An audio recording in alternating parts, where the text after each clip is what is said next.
Abantu bako no muchando bweto iga Kenya niko bono Obokonyi bwatukirwe amone kampuni ya Optifen ase bwatuka chishiringi emilioni yemo gochase kiombe kya Red Cross bunenchere yemo yoko basira bali abagetu no muchando bweto igo chochi wachiru nero mutenereni garweto Obokonyi obwo gochase abakenya bunakubasira abakenya bali bonsi bagetu no muchando ase boigo niko Kenya yanyorire Obokonyi Wichitani emerongene Endagera amona mariogo korwa sense ya India. Even as the rain has temporarily decreased in Nairobi, which is a relief, we still have areas where the impacts are growing. In Western Kenya, with the flowback of Lake Victoria, the numbers getting displaced continues to increase.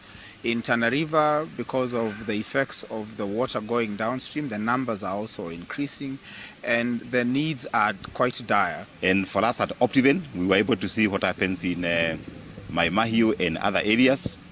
And as Optiven Foundation, we made a decision to put our resources to Red Cross, because as we are aware that Red Cross has got infrastructure. And we are here to give our support and also request other corporates that we are able to give a hand, and the best way is to use the existing structures because this organization has been there for years and they know who are the most deserving.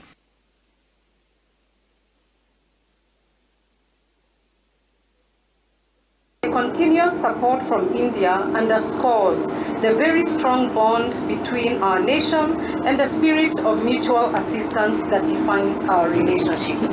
The participation of development partners like India in our relief efforts is not just a gesture of kindness, but a reaffirmation of the shared values and mutual respect that bind our countries.